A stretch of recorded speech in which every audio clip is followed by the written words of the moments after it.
നമ്മുടെ ഒരു പടത്തിൽ ഇത് കാണുമ്പോൾ ഉണ്ടല്ലോ, നമ്മുടെ ഒരു പ്രൗഡ് ഉണ്ടല്ലോ, നമ്മുടെ സിനിമ പൊടിച്ചിട്ടുണ്ട്, നമ്മുടെ സിനിമ പിടിക്കുന്നുണ്ടെന്ന് തോന്നുന്നില്ലേ? അതുപോലെ ഇതിൻ്റെ പ്രൊഡക്ഷൻ ക്വാളിറ്റി എന്ന് പറയുമ്പോൾ, അതായത് നമുക്കത്തരം ഒരു പ്രൊഡക്ഷൻ ക്വാളിറ്റി ഇല്ല. അപ്പോൾ അങ്ങനെ ഒരു പ്രൊഡക്ഷൻ ക്വാളിറ്റിയിൽ നമുക്ക് ചെയ്യാൻ പറ്റുമ്പോൾ നമുക്ക് തോന്നുന്നൊരു അഭിമാനമുണ്ട്. എനിക്ക് ഇമോഷൻസ് മാറ്റി നിർത്തിക്കഴിഞ്ഞാൽ ആ അഭിമാന ബോധത്തോടു കൂടിയാണ് ഞാൻ തിയേറ്ററിൽ നിന്ന് പുറത്തിറങ്ങുന്നത്. അത് ഭയങ്കര ഒരു നമുക്കങ്ങനെ ചെയ്യാൻ കഴിഞ്ഞു എന്നുള്ളതൊരു പ്രൗഡല്ലേ? അതെ, അത് ഭയങ്കര പ്രൗഡ്. കാരണം അതിൽ ഈ ക്വാളിറ്റി ലഭിക്കാനായിട്ട് നമുക്ക് ഏറ്റവും ഇമ്പോർട്ടൻറ്റ് നമുക്കതിലൊരു അവർക്ക് കൊടുക്കുന്ന time to work on it. ആ time is also money. Blessy sir ആ കാര്യത്തിൽ നമുക്ക് അങ്ങനെ ബ്ലെസ്സി സാർ തന്നെ പ്രൊഡ്യൂസ് ചെയ്തുകൊണ്ട് ആ ഒരു നമുക്ക് ഇതുണ്ടായിരുന്നു. സെയിം ബ്ലെസ്സി സാർ പറഞ്ഞിട്ടുണ്ടായിരുന്നു, എനിക്ക് കറക്റ്റ് പെർഫെക്ഷൻ കിട്ടണം, what ever time required take it. അപ്പം ഞങ്ങളും ആ ഓരോ ഫ്രെയിമും VFX വർക്ക് ചെയ്തിട്ട് നമുക്ക് തരുമായിരുന്നു. ഞങ്ങൾ ഓരോ ഫ്രെയിം ചെക്ക് ചെയ്ത് അതിലെ കറക്ഷൻ ഈവൻ ആ വൾച്ചർ സീക്വൻസൊക്കെ ഞങ്ങൾക്കത് കറക്ഷൻ വരാൻ നേരത്ത് ഞങ്ങൾ ചെക്ക് ചെയ്യാൻ നേരത്ത് ഞങ്ങൾ വീഡിയോ കോളിൽ അവരെ അഭിനയിച്ച് കാണിക്കുമായിരുന്നു. ഈ ഹോൾ വൾച്ചർ സീക്വൻസ് ബ്ലിസാറും ഞങ്ങളൊക്കെ കൂടെ ബ്ലിസാർ ഞങ്ങളുടെ ഓഫീസിൽ അഭിനയിച്ച് എടുത്തേക്കുന്ന സീക്വൻസ് ആയത്. ഒരു ഡെഡ് ബോഡീനെ അവിടെ കിടത്തി അവിടുന്ന് ആരെങ്ങനെ വരും, ഏത് വൾച്ചർ എവിടുന്ന് അറ്റാക്ക് ചെയ്യും, ഇതെല്ലാം ക്രൂവിനെ വെച്ചിട്ട് ക്രൂ ഓരോ വൾച്ചറായിരുന്നു. ഇതെല്ലാം വെച്ചിട്ടാണ് ഞങ്ങൾ റിഹേഴ്സൽ പോലും ചെയ്തത് നേരത്തെ VFX കൊടുക്കുന്ന മുമ്പ്. അതായിരുന്നു VFX കൊടുത്ത ഇങ്ങനെയാണ് ഞങ്ങൾക്ക് വേണ്ടത്. അപ്പോൾ ആ ഒരു ക്രിയേറ്റീവ് സ്പേസ് ബ്ലെസ്സി സാർ തരുന്ന ഭയങ്കര ഒരു ഇതായിരുന്നു. കാരണം നമുക്കും ഒരു ക്രിയേറ്റീവ് സ്പേസ് ഉണ്ട്, നമുക്കും അതിൽ എങ്ങനെ അതിനെ മെച്ചപ്പെടുത്താം എന്നുള്ള ഒരു ക്രിയേറ്റീവ് സ്പേസ് എല്ലാവർക്കും ഒരു അഭിപ്രായം പറയണമെങ്കിൽ പറയാം. അപ്പം അങ്ങനെ അത് വെച്ചിട്ടാണ് ഞങ്ങൾ ഇങ്ങനെ ഇമ്പ്രൂവ് ചെയ്ത് VFX അവരെയൊക്കെ അതുപോലെ ഉപദ്രവിച്ചിട്ടുണ്ട്. അവരോട് അത് പറ്റില്ല, ഇത് ശരിയായിട്ടില്ല. പക്ഷേ ഫൈനലി അവർ നല്ലതായിട്ട് തന്നെ ചെയ്ത് തന്നു എല്ലാ ഷോട്ടും. അതായത് വരൾച്ചയും വെള്ളവും കാണിക്കണമല്ലോ. അപ്പോൾ അങ്ങനെ ഒരു തോട്ട് വന്നത് നല്ല രസമായിട്ട് വന്നിട്ടുണ്ടായിരുന്നു. കാരണം വെള്ളം വറ്റി ഇങ്ങനെ വരുമ്പോൾ വാവ് എന്ന് നമുക്ക് തോന്നുന്നില്ലേ? അങ്ങനെ ഒരു വൗ ഫീൽ ഉണ്ടാക്കാൻ പറ്റിയിട്ടുണ്ട്. പിന്നെയാണ് ഇമോഷൻസിൽ പല സീൻസും നമുക്കിപ്പോൾ അത്രയും ഡീറ്റെയിൽഡ് ആയിട്ട് സംസാരിക്കാൻ പറ്റില്ല, കാരണം സിനിമ കുറേ പേർക്ക് ആസ്വദിക്കാനുള്ളതാണ്. പക്ഷേ ചില സീനിൽ ഒരു സീൻ ഞാൻ പറയാം, സ്പോയിലർ ആയി പോവില്ല എന്ന് കരുതുന്നുണ്ട്.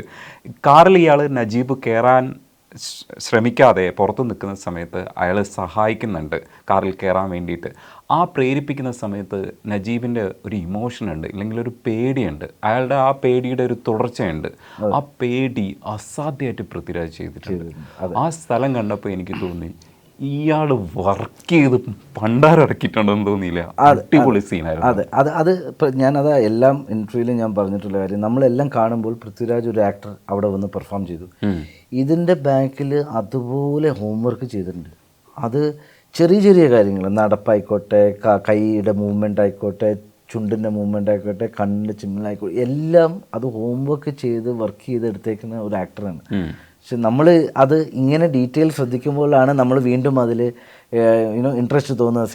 ഇതെല്ലാം ഹോംവർക്ക് ചെയ്താണ്. ഇതെല്ലാം ആ ഒരു മീറ്ററിൽ നിന്നിട്ട് ഇത്രയും നാൾ ആ ഉപദ്രവം ഇതെല്ലാം കഴിഞ്ഞിട്ട് പെട്ടെന്ന് വേറൊരു മനുഷ്യനെ കാണുമ്പോൾ ആ ഒരു ഭയം, ആ ഒരു പേടി, അത് ഇമോട്ട് ചെയ്യണ ഭയങ്കര ഒരു അതാണ് പൃഥ്വിരാജ് ആസ് എൻ ആക്ടർ. ഈ സിനിമയിൽ വേറെ ഒരു സിനിമയിലും കാണാത്ത പൃഥ്വിരാജ് ഒരു actor. This is called performance. ശരിക്കും അത് പല സ്ഥലത്തും ഇതേപോലെ തന്നെയാണ്. ഞാൻ എല്ലാവരും കരഞ്ഞ സീൻസിലല്ല ഞാൻ കരഞ്ഞേക്കുന്നത്. ഞാൻ 4 സ്ഥലത്ത് എനിക്ക് നിർത്താൻ പറ്റിയിട്ടില്ല. മീൻസ് എൻ്റെ ഇമോഷൻസിനെ നിയന്ത്രിക്കാനും ഹാർട്ട് ബീറ്റ് കൂടുന്നുണ്ടായിരുന്നു ഒരു സ്ഥലത്ത്. അപ്പോൾ ഞാൻ എന്ത് ചെയ്തെന്ന് വെച്ചാൽ കണ്ണടച്ചിട്ട് ബ്രീത്ത് ചെയ്തിട്ടാണ് ക്ലിയർ ചെയ്തത്. കാരണം പറ്റുന്നുണ്ടായില്ല. അപ്പോൾ എല്ലാവരും വിചാരിക്കും പോലെയല്ല, നജീബിനെ ഓരോരുത്തരും ഓരോ രീതിയിൽ. നോവൽ വായിച്ച ആളാണ് ഞാൻ, പക്ഷേ കുറേ കാലമായി വായിച്ചിട്ട് രണ്ടാമതൊരു വട്ടം കൂടെ വായിക്കാൻ ശ്രമിച്ചിട്ട് പരാജയപ്പെട്ട നന്നായെന്ന് വിചാരിക്കുന്നുണ്ട്. പക്ഷേ എങ്കിലും എനിക്ക് പേടിയുണ്ടായിരുന്നില്ല. കാരണം നോവൽ വേറെയാണ്, സിനിമ വേറെയാണ്. പക്ഷെ ചിലരൊക്കെ കമ്പയർ ചെയ്യുന്നുണ്ട്. നോവലിൻ്റെ അടുത്ത ടൈം എന്ന് പറയുന്നത് നമ്മൾ കൊടുത്ത ടൈമിനെ പരിഗണിക്കാതെ എല്ലാവരും കമ്പാരിസൺ നടത്തുന്നുണ്ട്. പക്ഷെ ആ കമ്പാരിസൺ ഞാൻ പോകുന്നില്ല. കാരണം സിനിമയ്ക്കൊരു പർട്ടിക്കുലർ ടൈമേ ഉള്ളൂ. അതിനുള്ളിൽ ഇതെല്ലാം പറഞ്ഞു തീർക്കാൻ പറ്റില്ല. അതെല്ലാവർക്കും അറിയാവുന്നതാണ്. സിനിമയെ കണ്ടു. പക്ഷേ സിനിമയെ കാണുമ്പോഴും ഞാൻ അനുഭവിച്ച ആടുജീവിതം വായിച്ചനുഭവിച്ച ഒരു കാര്യം സിനിമയെ കാണുമ്പോൾ എനിക്ക് ഇമോഷൻസ് നിയന്ത്രിക്കാൻ പറ്റിയില്ല. അത് ശരിക്കും നിങ്ങളുടെയൊക്കെ ഒരു ഭയങ്കര വിജയമായിട്ടാണ് ഞാൻ കാണുന്നത്. അത് അത്തരം ഈ നോവലും ഇതുമായിട്ടുള്ള കമ്പാരിസൺസ് ഒക്കെ വരുമ്പോഴും എങ്ങനെയാണ് അതിനെ നോക്കിക്കാണുന്നത്?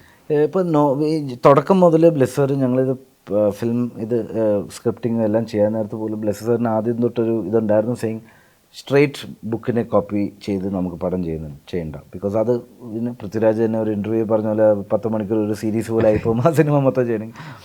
അപ്പോൾ ഇതിലെ ഇമ്പോർട്ടൻറ്റ് എലമെൻറ്റ്സ് മാത്രം ബേസ്ഡ് ഓൺ ദിസ് ബുക്കാണ് കൂടുതലും പറയാനുള്ളത്. സോ ഇതിലെ ഇമ്പോർട്ടൻറ്റ് എലമെൻറ്റ്സ് മാത്രം എടുത്തിട്ട് അതിൽ ഇമോഷൻസ് ആണ് വർക്ക് ചെയ്തത്. കാരണം ഈ നജീബിൻ്റെ ഒരു ജേർണി ഉണ്ടല്ലോ ഇതിനകത്ത്, അതിലെ പോയിൻറ്റ്സ് വെച്ചിട്ടാണ് ഞങ്ങൾ വർക്ക് ചെയ്തത്. ആ ഇമോഷണൽ പോയിൻറ്റ്സും. ബിക്കോസ് ബുക്കിലാവുമ്പോൾ ചാപ്റ്റർ മാറുമ്പോൾ ഒരു 1 വീക്ക് കഴിഞ്ഞിട്ടുള്ള ചാപ്റ്ററാണ്, അല്ലെങ്കിൽ 1 മന്ത് കഴിഞ്ഞിട്ടുള്ള ചാപ്റ്റർ. അപ്പോൾ അങ്ങനെ വരുമ്പോൾ സിനിമയിൽ അതൊരു ബുദ്ധിമുട്ടായിട്ട് വരും. അപ്പോൾ അങ്ങനെയാണ് ഞങ്ങൾ ഇമോഷൻ ഇതെല്ലാം നേരത്തെ ഡിസ്കസ് ചെയ്ത് പ്രീ പ്രൊഡക്ഷനിൽ പ്ലാൻ ചെയ്ത്. ഇപ്പം ഞങ്ങൾക്ക് ഈവൻ എസ്കേപ്പ് സമയത്ത് പോലും ഞങ്ങളൊരു മീറ്റർ വെച്ചിട്ടുണ്ടായിരുന്നു, ഒരു എനർജി ലെവലിന് മീറ്റർ. അപ്പോൾ ഓരോ ദിവസം അല്ലെങ്കിൽ ഓരോ സീൻ കഴിയുമ്പോൾ എനർജി ലെവൽ 70%, 60%, 50% കുറഞ്ഞുകൊണ്ടേ ഇരിക്കണം എന്ന് ഞങ്ങൾ ആ മീറ്റർ വെച്ചിട്ടാണ് ഞങ്ങൾ വർക്കും ചെയ്തത് അതിലേക്ക്. ഈവൻ പൃഥ്വിരാജും ഗോകുലും ആയിക്കോട്ടെ, ഖാദ്രി, എല്ലാവരും ആ ഒരു മീറ്റർ എനർജി ലെവൽ ഒന്ന് കുറച്ച് കാണുന്ന രീതിയിലായിരുന്നു. ഈവൻ ഇമോഷൻ ബുക്കിലെ നമുക്ക് ഈ ഒരു ജേർണി ഉണ്ടല്ലോ, ഇമോഷണൽ ജേർണി, അത് ഹോൾഡ് ചെയ്യിപ്പിക്കണം എന്നായിരുന്നു ഏറ്റവും ഇമ്പോർട്ടൻറ്റ് ചാലഞ്ച്. അത് ഐ തിങ്ക് നമ്മളത് സക്സീഡ് ചെയ്തെന്ന് വിചാരിക്കുന്നു. ആൾക്കാർ യു ലവ് ദ ഫിലിം. അതെ, ഈ ഒരുപാട് ചോദ്യങ്ങളുണ്ട് കേട്ടോ, എല്ലാം ഒന്നും ചോദിച്ചു തീർക്കും. പക്ഷേ ഈ പാമ്പ് വരുന്നത് ശരിക്കും CG ആണോ, അതെ അതിനകത്ത് എന്തൊക്കെയാണ് ഷൂട്ട് ചെയ്തേക്കുന്നത്? റിയൽ ആയിട്ട് തന്നെയാണ് അത് ഷൂട്ട് ചെയ്തത്. ഞങ്ങൾ പാമ്പ് ഡിസ്കഷൻ വന്നപ്പോൾ തന്നെ ഞങ്ങൾ റിയൽ ആയിട്ട്, കാരണം മാക്സിമം റിയൽ ചെയ്യണമെന്നായിരുന്നു ഞങ്ങൾ. പാമ്പായിക്കോട്ടെ, സാൻഡ്സ്റ്റോം ആയിക്കോട്ടെ, എല്ലാം റിയൽ മാക്സിമം കിട്ടണം. പിന്നെ അതിനൂടെ VFX ഒരു അഡീഷൻ എന്തെങ്കിലും ചെയ്താൽ ചെയ്യാമെന്ന് വിചാരിച്ചു. അപ്പോൾ അങ്ങനെ ഞങ്ങൾ അവിടെ പ്രൊഡക്ഷനോട് പറഞ്ഞു, ഞങ്ങൾക്ക് ഇങ്ങനെ ഒരു പാമ്പ്, ഒരു 5-8 പാമ്പിനെ വേണം. അപ്പോൾ അൾജീരിയ വെച്ചാണ് ഇത് ഷൂട്ട് ചെയ്തത്. അപ്പോൾ ഞങ്ങൾ പറഞ്ഞു ഇങ്ങനെ പാമ്പ് വേണം, അവർ കൊണ്ടുതരാമെന്ന് പറഞ്ഞു. അടുത്ത ദിവസം ഞങ്ങൾ ലൊക്കേഷനിൽ അവർ പാമ്പിനെ കൊണ്ടുവന്നു. അപ്പോൾ അവർ കുപ്പിയിലും ജാറിലും ഒക്കെ ആയിട്ട് കൊണ്ടുവന്നു. ഞങ്ങൾ ഒരു ബോക്സ് പോലെ ഉണ്ടാക്കി മരുഭൂമിയിൽ അത് പുറത്തേക്ക് പോകാതിരിക്കാനായിട്ട്. എന്നിട്ട് അതിൽ ആ പാമ്പുകളെ ഇട്ടിട്ട് ലൈവ് ഷൂട്ട് ചെയ്തതാണ്. അതെ, ആ ലൈവ് ഷൂട്ട് ചെയ്ത് അതാണ് നമുക്ക് അത്ര ഡീറ്റെയിലിംഗ് പാമ്പിൻ്റെയൊക്കെ കിട്ടുന്നത്. പിന്നെ അതിൽ ആ ബാക്കിയിലുള്ള അഡീഷൻസ് ദൂരെ കാണുന്നത് മാത്രമേ നമ്മൾ റെപ്ലിക്കേറ്റ് ചെയ്തുള്ളൂ VFX. ബാക്കിയെല്ലാം റിയൽ സ്നേക്സ് ആയിരുന്നു. ഷൂട്ട് ചെയ്യുന്നത് തന്നെ ഞങ്ങൾക്കും പേടിയായിരുന്നു, കാരണം ഞങ്ങളൊക്കെ അടുത്ത് നിൽക്കുന്ന ആൾക്കാരാണല്ലോ.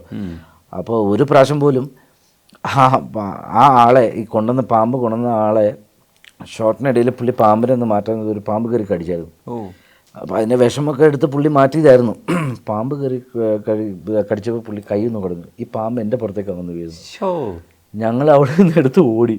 അപ്പോൾ ബ്ലെസ്സി സാർ ദൂരെ നിൽക്കുക, അത്ര അടുത്ത് പോയി നിൽക്കല്ലേ അതെന്നൊക്കെ പറഞ്ഞു. അപ്പം നമ്മൾ ഷൂട്ടിംഗ് സമയത്ത് ഇതൊന്നും ശ്രദ്ധിക്കുന്നില്ല. നമുക്ക് ഷോട്ട് കിട്ടണം, ആ കാലിലേക്ക് കയറണം. ആ കാലിലേക്ക് കയറുന്നെല്ലാം റിയൽ പാമ്പാണ്. അതെ. അതാരുടെ കാലായിരുന്നു അത്? ഞങ്ങൾ ഒരു കാലുണ്ടാക്കി അതിനു വേണ്ടി. കാരണം ഏതെങ്കിലും ഒന്നല്ലേ പറ്റും, ഒന്നില്ലെങ്കിൽ റിയൽ കാല് അല്ലെങ്കിൽ റിയൽ പാമ്പ്. അതെ, ഏതെങ്കിലും ഒന്നേ പറ്റുള്ളൂ. അതേപോലെ തന്നെയാണ് ഈ ഏരിയൽ വ്യൂ ഷോട്ട്സ് കാണിക്കുമ്പോൾ മരുഭൂമിയാണ്, കാൽപ്പാടുകളൊന്നും, ക്രൂവിൻ്റെ കാൽപ്പാടുകൾ കാണാൻ പാടില്ല. അത് CGയിൽ മായ്ച്ചതാണോ, അതെങ്ങനെയായിരുന്നു അതിൻ്റെ? ഇല്ല, ഞങ്ങൾ ഷൂട്ട് എവിടെയാണ് ഷൂട്ട് ചെയ്യണത് അവിടെ ഞങ്ങൾ നേരത്തെ അപ്പം നാളെ ഈ സീനൊക്കെയാണ് ഷൂട്ട് ചെയ്യണമെങ്കിൽ ഞങ്ങൾ ആ ഏരിയ മൊത്തം കോർഡൺ ഓഫ് ചെയ്യായിരുന്നു. അവിടെ ആരും പോവാതെ ആ ഒരു ബൗണ്ടറി വെച്ചിട്ട് തിരികെയായിരുന്നു. റിഹേഴ്സലെല്ലാം വെളിയിൽ ചെയ്തിട്ട് ഷോർട്ട് സമയത്ത് മാത്രം ഈ ആക്ടേഴ്സിനെ അവിടെ കൊണ്ട് പ്ലേസ് ചെയ്തിട്ടായിരുന്നു ഷൂട്ട് ചെയ്തുകൊണ്ടത്. സോ അതുകൊണ്ടാണ് ഈ കാൽപ്പാടുകളൊന്നും കാണാത്തത്. ഇതെല്ലാം നേരത്തെ തൊട്ടേ അറിയായിരുന്നു, കാരണം കാൽപ്പാട് ആണല്ലോ ഏറ്റവും വലിയ പ്രശ്നമാണ്. അതുമാത്രമല്ല, ഇത് ക്ലീൻ ചെയ്താൽ പോലും ഈ മരുഭൂമിക്ക് അതിൻ്റെ കാറ്റടിക്കുന്ന അതിൻ്റെ ഒരു ടെക്സ്ചർ ഉണ്ട്. ആ ടെക്സ്ചർ എന്ത് ചെയ്താലും റീക്രിയേറ്റ് ചെയ്യാൻ ബുദ്ധിമുട്ടാവും. അപ്പോൾ നമ്മൾ ക്ലീൻ ചെയ്ത് ഇങ്ങനെ ക്ലീൻ ചെയ്യുള്ളൂ. അപ്പോൾ ആ ടെക്സ്ചർ മെയിൻറ്റെയിൻ ചെയ്ത് തന്നെ ആണ്. അതുകൊണ്ടാണ് റിഹേഴ്സലെല്ലാം വെളി ചെയ്ത് എല്ലാം സ്ട്രേറ്റ് അവിടെ കൊണ്ട് ആക്ടറിനെ കൊണ്ട് പ്ലേസ് ചെയ്തിട്ട് ഷോട്ട് എടുത്തത്. പിന്നെ നിങ്ങൾക്ക് എനിക്ക് തോന്നിയത്, നിങ്ങൾക്ക് കിട്ടിയൊരു ഭാഗ്യവും കൂടെയുണ്ട്. ഈ ഒരാളെ ഒരു സ്ഥലത്തിരുന്ന് കഴിഞ്ഞാൽ അവിടെ നിന്ന് മണ്ണ് മാറി അത് റീപ്ലേസ്ഡ് ആയി അത് വരിയായി നേരെയാവുന്ന ഒരു പരിപാടി പ്രോസസ്സ് മൂവ്മെൻ്റ് ആയിട്ട് ഇങ്ങനെ നടന്നുകൊണ്ടിരിക്കുക. പൃഥ്വിരാജ് പല സ്ഥലത്ത് ഇരിക്കുന്ന സ്ഥലത്തും ഈ ചരിവന്ന് ഇങ്ങനെ മണ്ണ് പൊട്ടി അത് അവിടെ ക്ലിയർ ആവുന്നതുണ്ടല്ലോ, ഒരു സ്ലോ മോഷൻ എഫക്റ്റിൽ ഇങ്ങനെ കിടക്കുന്നുണ്ട്. അപ്പോൾ നമ്മൾ ചോദിച്ചു എന്ത് രസമായിട്ടാണ് ഈ, അതായത് നിങ്ങളുടെ കഥയുടെ കഥാപാത്രങ്ങളുടെ ഡീറ്റെയിൽസ് പോലെ തന്നെ മരുഭൂമിയും കൂടെ നമുക്ക് വേണ്ടിയിട്ട് അത്തരം ഒരു അതെ അത് ഡീറ്റെയിൽസ്. മരുഭൂമി അത് മാത്രമല്ല, ഇപ്പം ആ ഷോട്ട് ഉണ്ടല്ലോ, ആ പറഞ്ഞ ഷോട്ട് ബാക്കിൽ മണൽ ഇങ്ങനെ തെരിതെരിയായി വീഴുന്നത്, ആ ഷോട്ട് പോലും ഞങ്ങൾ 2-3 ടേക്ക് എടുത്താൽ. അപ്പം ഞങ്ങൾ ആദ്യത്തെ ടേക്ക് ഇവിടെ ചെയ്തു, അടുത്ത ടേക്ക് ഇത് ക്ലീൻ ചെയ്തിട്ട് അടുത്ത ഒരു ഫ്രഷ് സ്പേസിലേക്കാണ് കൊണ്ടുവരുന്നത് അവിടെ. അപ്പോൾ ഇതെല്ലാം റീക്രിയേറ്റ് ആയിക്കൊണ്ടിരിക്കുക, നമ്മളായിട്ട് നാച്ചുറൽ സാധനങ്ങൾ ഇതെല്ലാം വരുന്നത്, ഇതൊന്നും നമ്മളായിട്ട് ചെയ്യുന്നതല്ല. അപ്പോൾ ഓരോ ടേക്കിന് അടുത്തടുത്ത് ഇങ്ങനെ നീങ്ങിക്കൊണ്ടിരിക്കും.